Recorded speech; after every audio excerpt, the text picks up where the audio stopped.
Undaodu, Undaodu, Undaodu. Before man settled down, there was three tribes. There was the most ancient tribe, what we would call today paganism. The Druids, which believed in Gaia,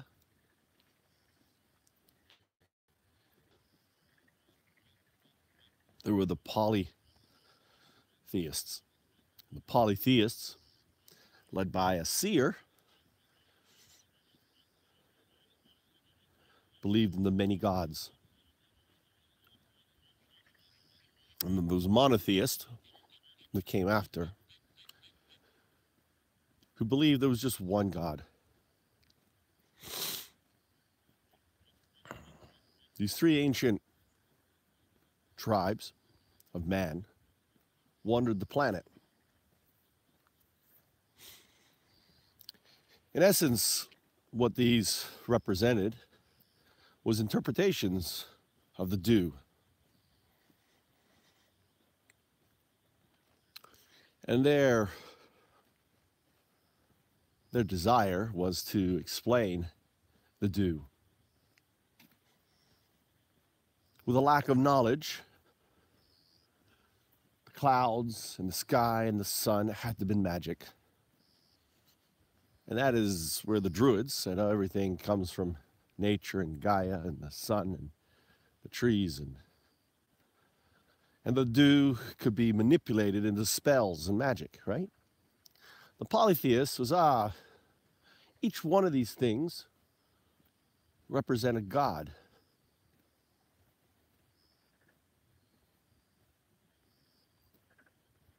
And then obviously the monotheist says, no, it's all just one. The dew. But because of a lack of vocabulary and a desire to teach the uns, for them to understand and unravel and the dew, they had to teach in such a way that they would say, hey, you know, God is like you, like a man. Obviously, it had to be a man.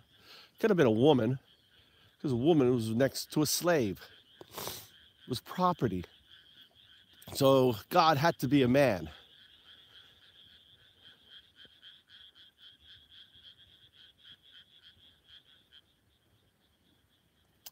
And at the time of this age, the last of the mammoths, the king of the mammoths, Undaodu, existed. But he was ancient by this time, and he was huge. He was the size of a sperm whale today. He was the largest of all the mammoths. He'd lived for thousands of years, and he was enlightened. He was just as smart as a man. His brain was, 3, 4 times the size of our brain. Massive brain. His skin was so thick that even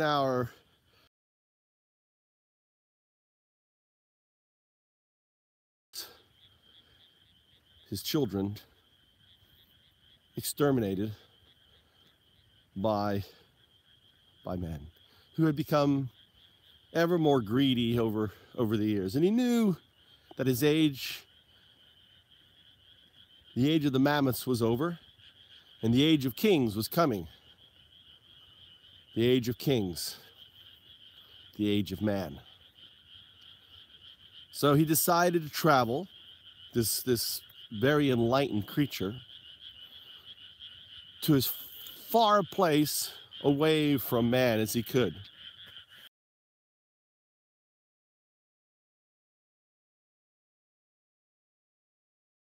Place was Nepal. And he figured that he would die and leave his body in a place that would never be found, could never be exploited, because his You know, his body was power. He was the do, the the Tao, and the do. See, in many respects, these priests were Taos. They had not achieved the do, and they were interpreting and trying to they spent many eons understanding, and they didn't quite have it right. And desire for survival and everything else meant that they couldn't reach that next stage, the do. So Undaodu, the enlightened one, laid to rest and up on the side of Everest. He climbed as high as he could, and he reached the very top of Everest, and there he sat waiting for time to finally take him. But it took a long time. And word got back to the three tribes that Undaodu was there on the top of Everest. People would see him, could make out, what is that up there? There's some sort of dragon. There's some sort of creature. There is the old famed Undaodu up at the top. So the three chiefs decided to send their best warriors to slay this dragon, to slay this mammoth, to slay this Undaodu, and rid the world of the mammoths and bring in the Age of Kings.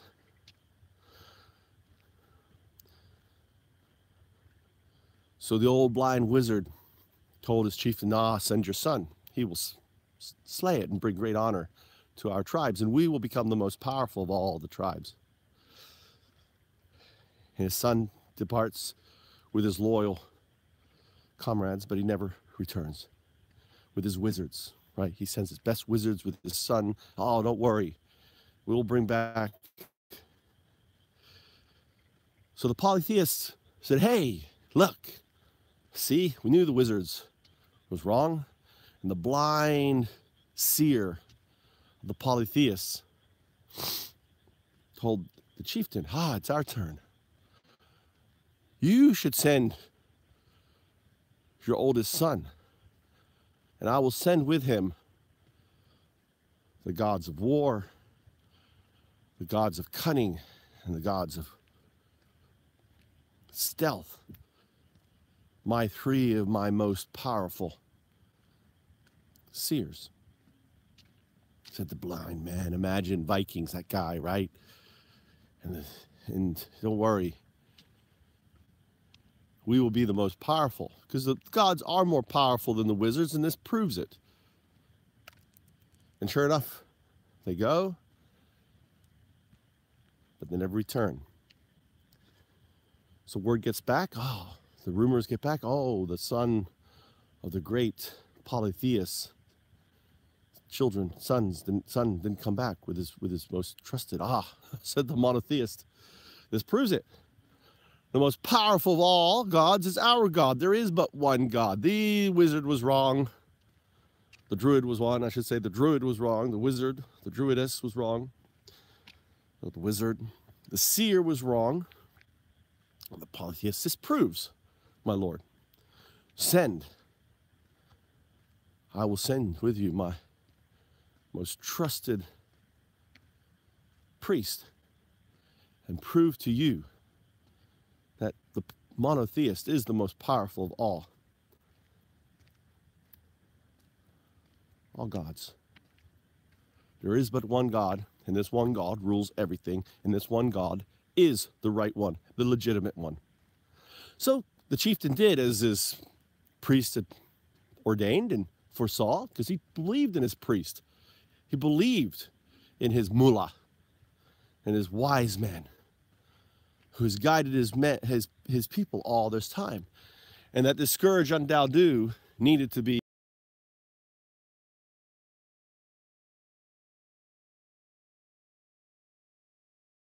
chieftains would ultimately be the ones to rule it. And sure enough, he sent his son to the mountain, the great mountain of Everest. I don't know what the ancient name, I need to get the name of Everest, the Tibetan name. which means the great Undaodu, the great being. And just like the other two, it's his son and the priest's most trusted high priest never returned. Well, the chiefs distraught sent messengers out, and the chiefs decided to have a meeting themselves, amongst themselves, to discuss, how they were going to deal with this Undaodu who lay on this great mountain.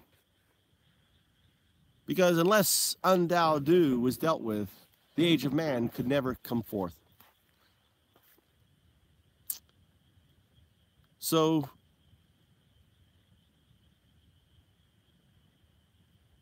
at the meeting, they lamented their children. Oh, what a great warriors they would have been today.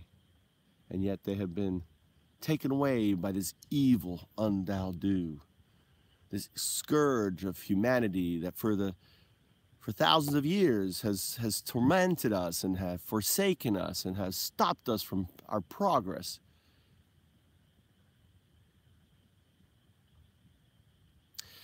So they decided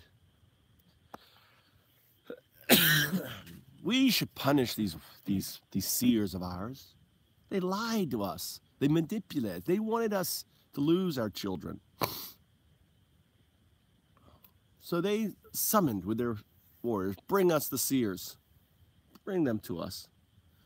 So the 3 blind seers are brought amongst the 3 chieftains. And the chieftains,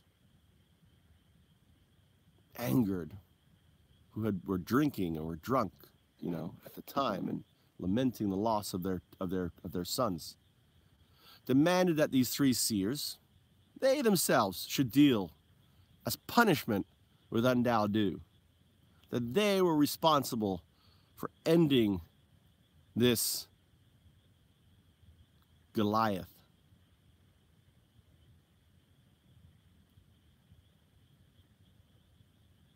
They protested. Oh, my Lord. Oh, no, no. Our visions are true. The age of kings is upon us.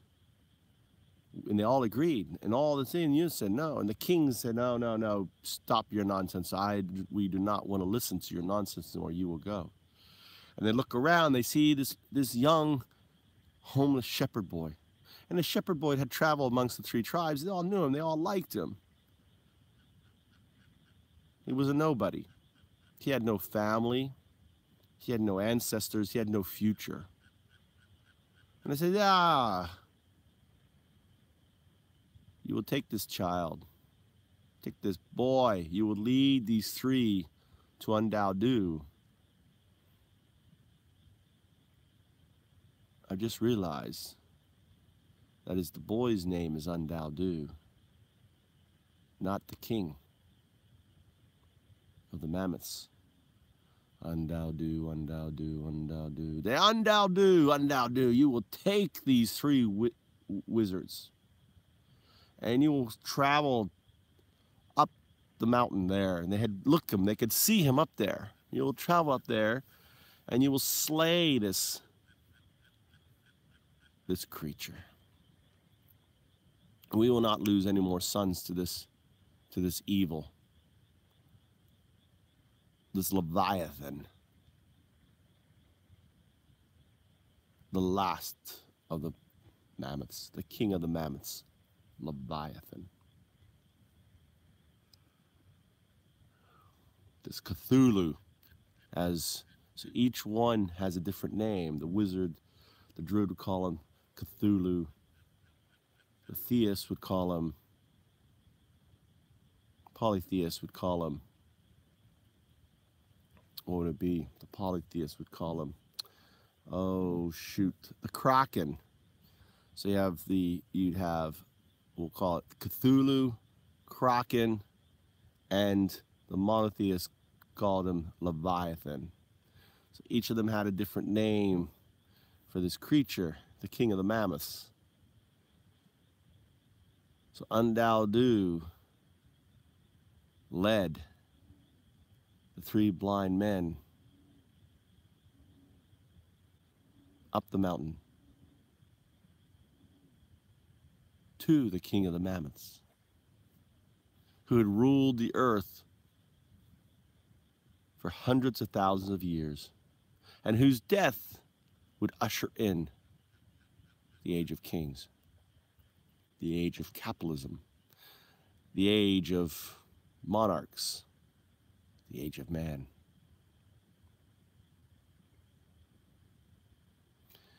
So as they approached the king of the mammoths, the druidess, blind, screams at the Undaodu, "Show me the way, point me into the direction of this Cthulhu, and I will use my most powerful spells to slay this monster and heinous creature who has plagued humanity. And I am going to be the one, because it is the druids, it is magic that is the most powerful of all." So the boy points him in the direction, and the old witch goes stumbling right up and onto the mammoth's belly, right? Landing straight onto its fat. And its belly, you know, wasn't what it used to be. It felt like a big carpet. And he starts stabbing it with his magical dagger, right? And you could see pins of blood starting to come through, the warmness. You hear the king puts out this, but it's too old. He tries to move, but he's too old. And the old druidess laughs and, "Aha! You see, my magic is too powerful. You cannot stop me." And as he swims in the sea of fur, the belly, all of a sudden, the druidess has images of fields of corn and fields of rice and wheat. Has this vision, this unbelievable power, because as she stabs into this enlightened being, she sees what will bring in the age of man. And says, "Ha ha! I see the future," she squeals. "We will have fields of rice and fields of corn, and this will bring in the age of man, for it means we don't have to worry about you. We won't have to worry about you attacking and destroying and scaring us into caves. We can come out of the night and we'll plant and eat. And this is the magic, this is the most powerful magic." And like a crazy, mad woman zealously is all excited. Well, the polytheist, angered at this sight and seeing the same image, says, "No, no, no, no, no, no, no, boy, Undaodu, point me into the direction, Undaodu."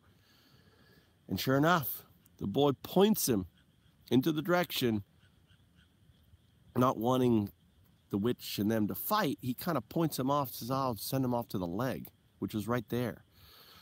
So the polytheist runs up and he hits the leg and he pulls out his axe, his mighty axe of the polygods. It had been blessed by all the great gods that he had. It had been passed down from generation to generation. It was the sharpest of all axes known to his clans. And he starts whacking into the leg as he holds.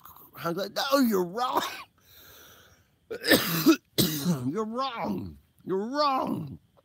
As the dew floods out, as sinews starts to crack, as he chops into the legs, holding on with all dear life, this ancient seer sees cities of man. "No, it is not your fields of grass, you impotent mage, wizard, druid, whatever you want to call yourself. It's your lies. I will use and turn and sacrifice the sinews. He is but a trunk, but a tree. He's nothing but a tree, and we'll cut down the trees, and we'll use the trees to build massive castles and cities as this powerful image of civilization comes to him. And the monotheist, angered at seeing that the Leviathan hasn't dispatched his two enemies. What is going on? They're laughing and they're seeing the future of man as he had seen it, and they're taking credit for it. How can this be? So he's like, Undaodu, point me into the direction. So the boy, seeing the trunk coming close to the old thing, steps back and says, right there, my lord, right there in front of you. There is the Leviathan. And the old priest charges forward, trips and lands right on the huge trunk. And it rides around. He holds on with all his might. He goes, oh, you're wrong. This is nothing but a serpent. As he starts to whack into the trunk, you know, with his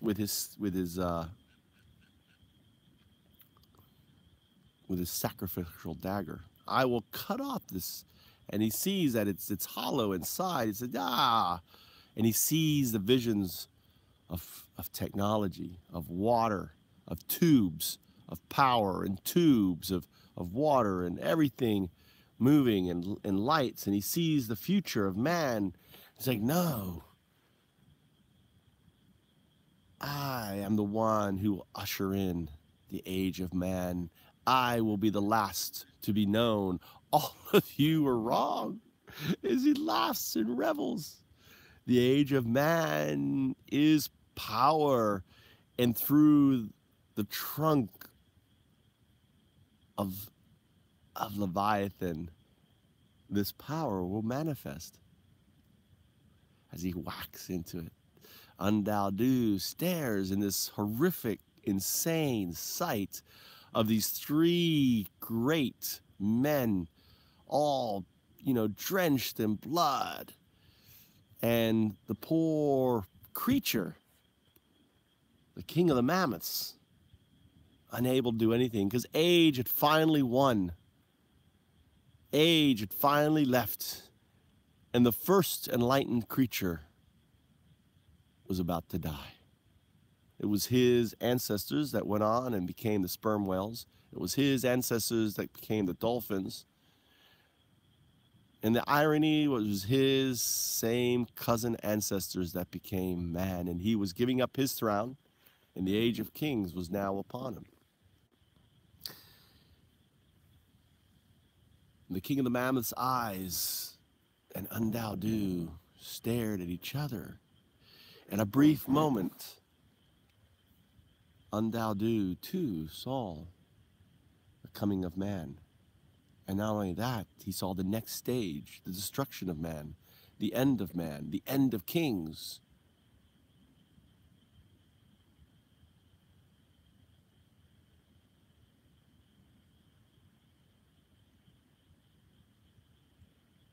He saw the end of kings. And he knew. And the spirit of this ancient beast, this enlightened one, found the true host. He could not pass on his wisdom anymore.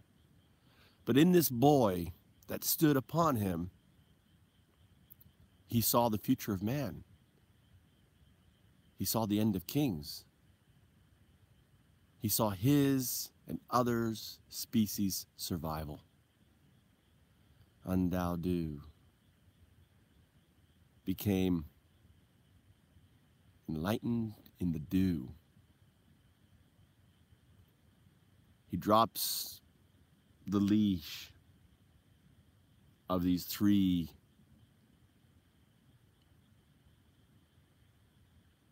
riding angels. Uns, actually, they were uns. He realized they were uns. They still had not understood or unraveled the do. And what they'd done in their arrogance is they had applied their interpretation. They had applied their interpretation and failed to understand, to unravel the truth. And Undaodu decided to travel far, far away. And he traveled the planet. He crossed with his family. He found a woman. Now he's, as being an enlightened one, didn't matter. He understood he was the future. He understood that would be one of his ancestors, or his ancestors, that would bring in this age, this nameless age. But he knew this age would end in 2112. And he had his ancestor carved onto the calendar of his people, which he called the Mayan people. The Mayan.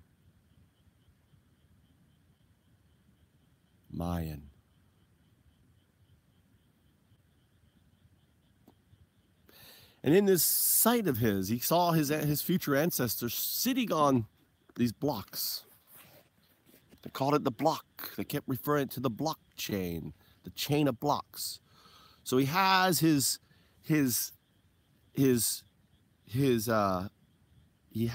future ancestor struggling to stand and sitting on the blockchain. This is the fabric of the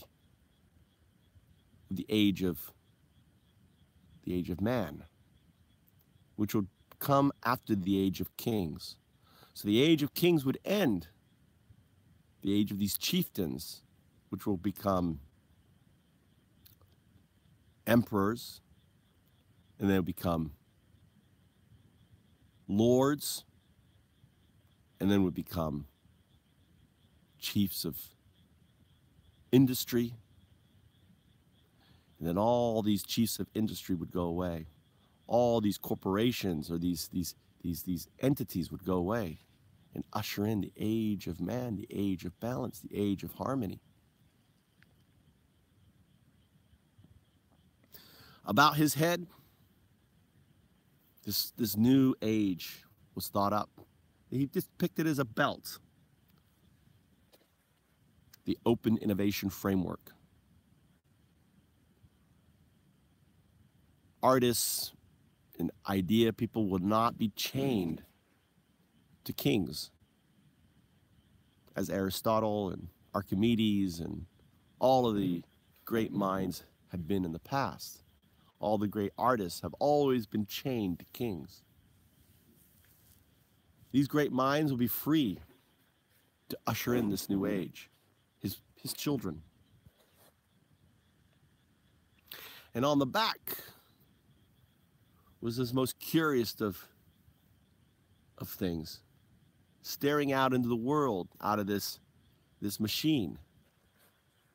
Think of it as open beneficial intelligence, AI. And this open beneficial intelligence will make life possible for ushering in the age of man and the age.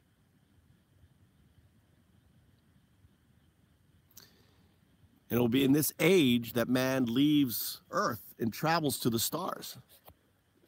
And microscopic little beings, or not microscopic, millimeter-sized little beings. And these moss piglets that they find around him that possibly even brought him life here. So the moss piglets, or you could call them water bears, or you can call them space bears, will be sent out into the stars towards planets. And these Geozi the manipulated Giozi or Giozen, will spread humanity to the stars.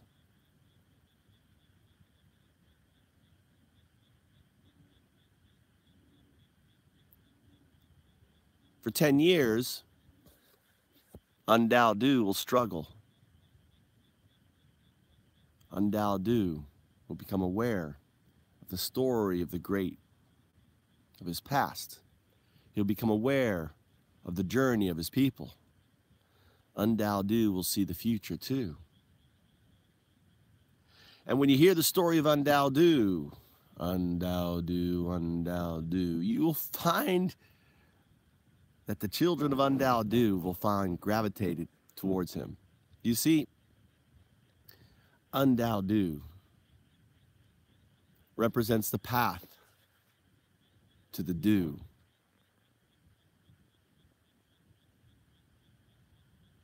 First, you need to understand and unravel your purpose in life. You will find the Tao. The Tao is the meaning. The Tao is a centeredness. The Tao is a connection to the do. In unraveling, you will find that connection. And you will be satisfied in that connection, because a Tao has no need or desire for the do, because the Tao understands that the do is within them. The do is part of them. The do is all there is. And all the noise we hear is just an echo of the do. Everything about us is just the flow of the do. You could say to name the do is to unravel it. To desire the do is to lose it. To seek it is to not find it. Because once you master the Tao, the do will manifest itself. And it really doesn't matter whether it does or it doesn't. Because as a Taoist, you understand this flow.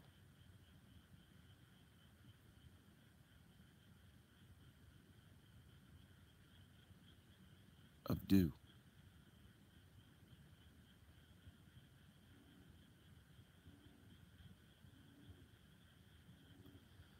My name is Michael Trout. I'm reaching out to my brothers and sisters.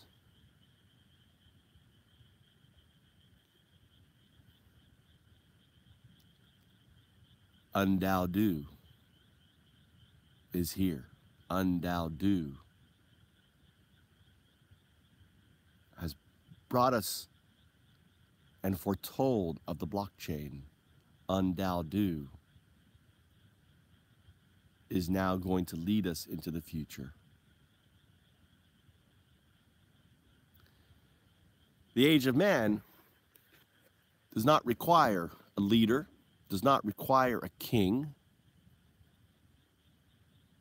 It all only requires individuals to become Tao, to become knowledgeable of the do, and to understand that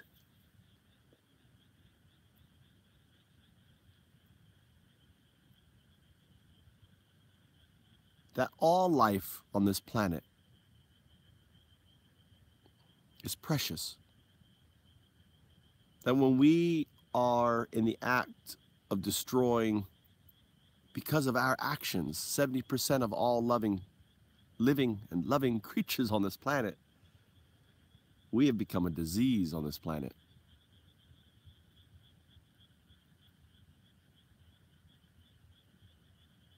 When we make a choice that certain people should be locked up, incarcerated, and should be kept out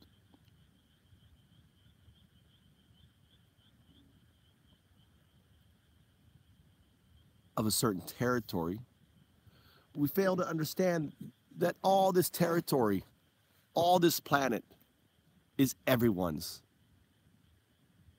These kings right now struggle because they know the age of kings is over. They know that their time has ended, and the age of man, the age of the living creatures is now here, because it's the awakeness that is going to come forward through the blockchain.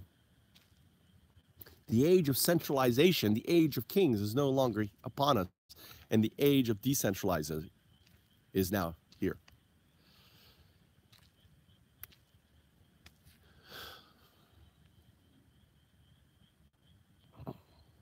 Corporations will dissolve.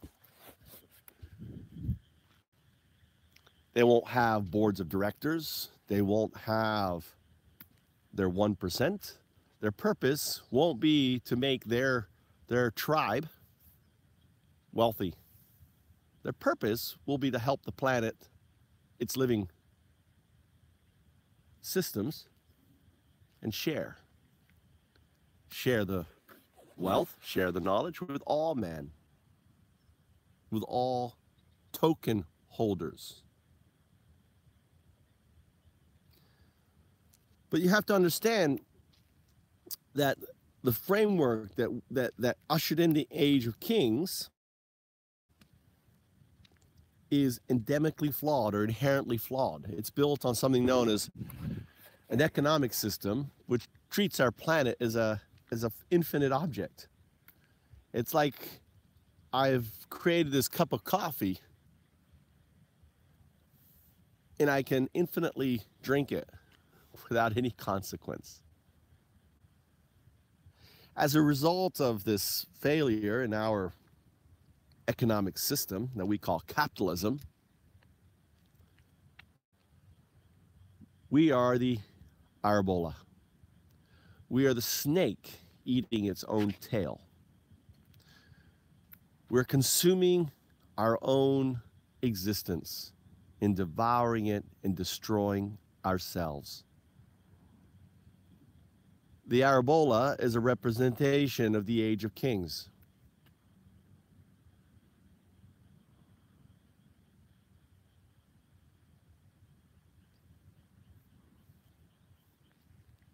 The blockchain allows us, for the first time, to replace this inherently flawed piece of equation. We call it proof of ROI, or CAGR, compounded annual growth rate, which came out the moment we had rice to hoard, the moment we had, we had salt to hoard.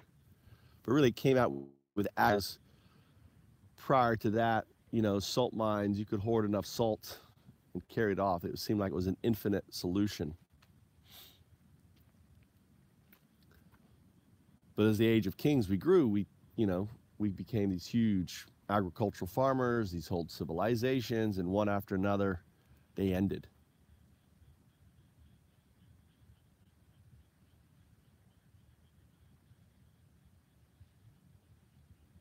You see, we have to change this valuation system, not to measure return on this intangible thing called money, but instead measure valuation of our future corporations on the benefit they provide to the planet, its living systems, and in sharing their knowledge and wealth with others.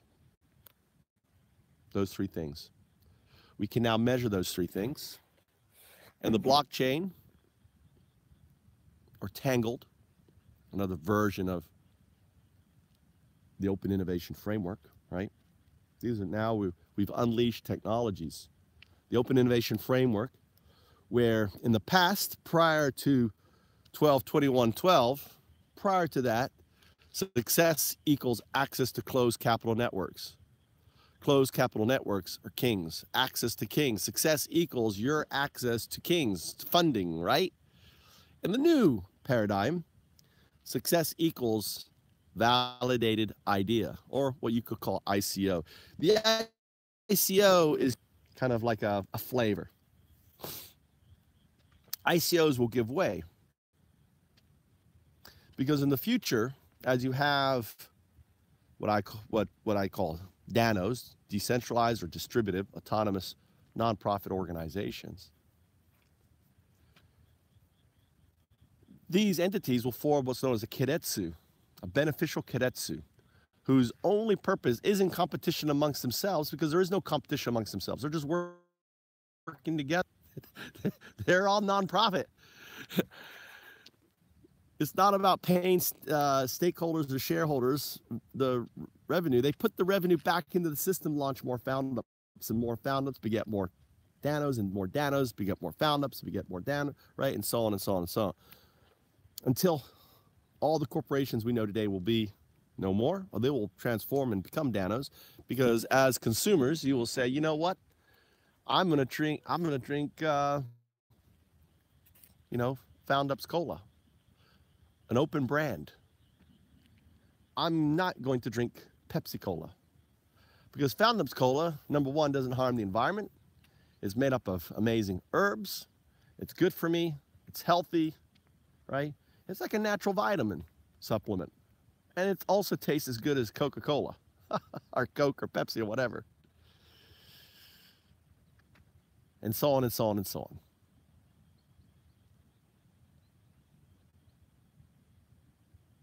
I see the future.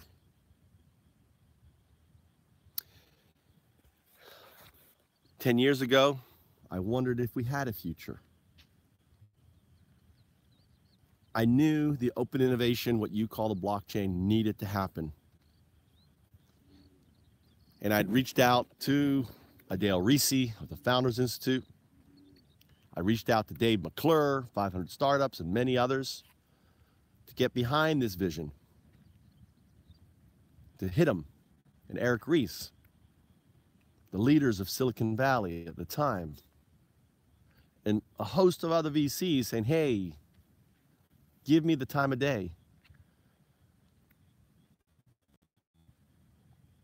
I even went to Sequoia Capital and talked to the most famous of all the investors in the parking lot about Found Ups and the Open Innovation Framework. And he said, interesting idea, and gave me his business card. The entire team at the time was in Hong Kong. But none of them would give me the time of day. I even went off and talked to Noam Chomsky. I reached out to him and said, Norm, you know, you're talking about all of these problems and pain, and I am working on a solution to this pain. I can solve this pain, but I need funding. I need access to capital for it to bring it about. Can you help me? It's out of my area of expertise.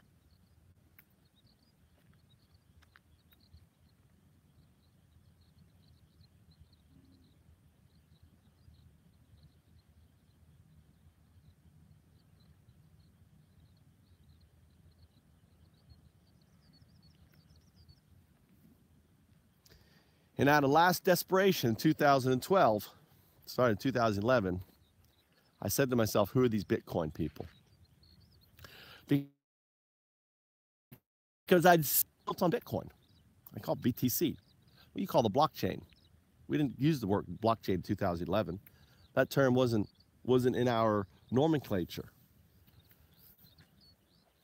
But Bitcoin was. So I described the blockchain. I saw the whole process. I described how success equals validated idea with the ICO and everything. And I shared it with the founders of Bitcoin Magazine. A Russian guy, an American, most arrogant guy, Matthew, said, I'll introduce my top developers. I can't promise anything. We're working on something called Small Planet. And here is Michał Lisi, whose credit is, who at the time was working with a teenager that you call Vitalik, who has become one of the most famous individual on the blockchain. He's being credited as the founder of the blockchain. I'm back. I'm back. Undaodu, Undaodu, Undaodu.